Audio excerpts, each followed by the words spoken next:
was in New Orleans at a student conference and got a call that there was her mom that keeps Raquel noticed some blood in her stool and decided to take her to the pediatrician, which is Dr. Tenactor, who also worked here. It was a Saturday morning visit, kind of a last-minute visit. They squeezed us in.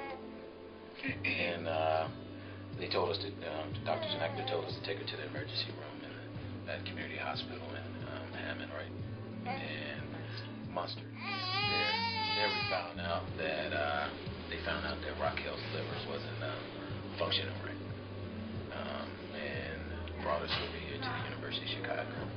To the emergency room downstairs for children's. There they did a gazillion blood tests.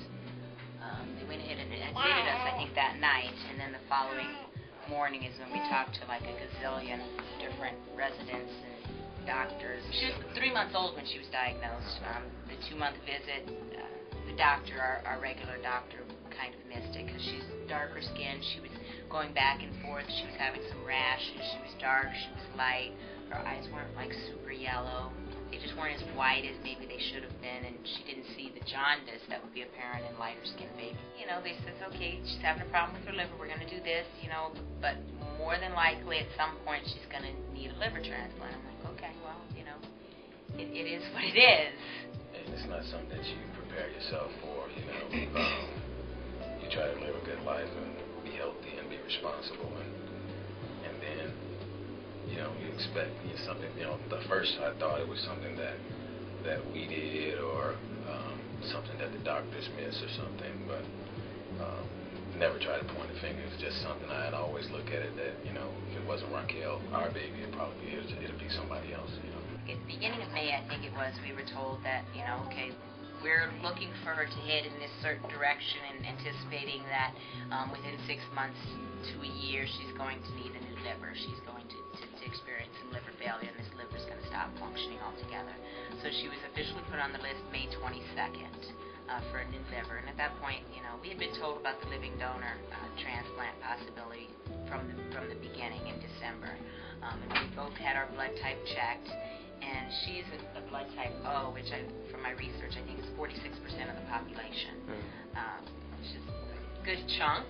As it turns out, both of us are blood type B, which is 9% of the population, so neither one of us was a match. And I was talking to one of my coworkers because we had gotten these passes to Amish Acres in Indiana, and I was telling her that, oh, this is going to be our vacation spot this summer. Amish Acres, not the most exciting place to go for your summer vacation, but I was teasing because we were on the waiting list, and I said, we're not able to go very far. And I told her just what I just told you about the blood type O and the type B, and she started asking a few questions, and the following day, she text messaged me that her and her husband had done some research online and that she was interested in being Raquel's living donor.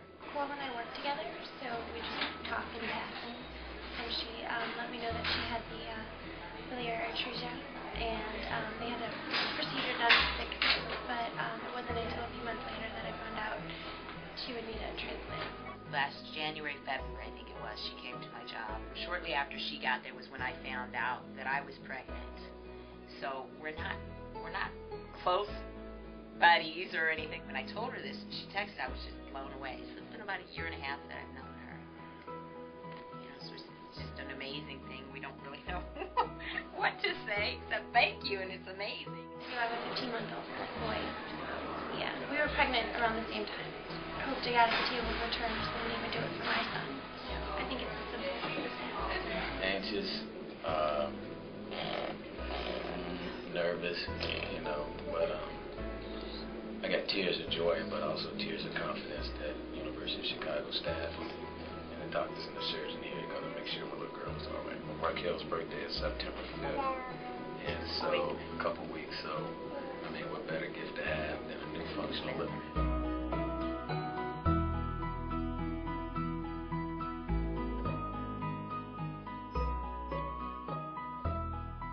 Make sure that anatomy is what we want to, we call for the recipient and start the operation in the recipient.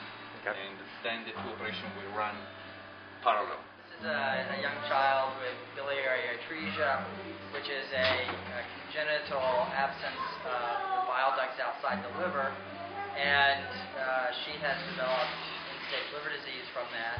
And today we will be doing a living donor liver transplant for her, which will take part of the liver from an adult and put it into her after we take her diseased liver out.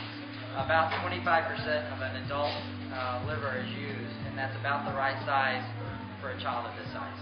So the piece of the liver that we'll be putting in will grow with her as she grows and be the appropriate size throughout her life.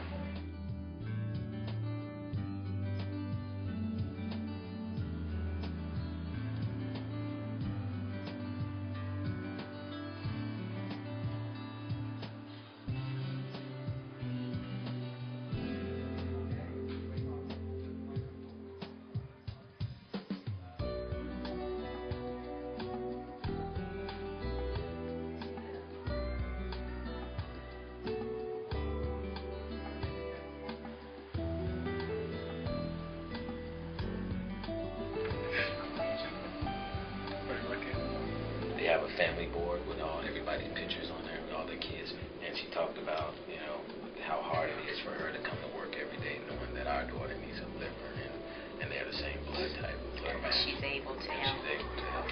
We always talk. It takes co-worker, to a whole new level. Whole new level. Sometimes it's hard for someone to even cover an hour or shift for you, let them know, give you a piece of their liver.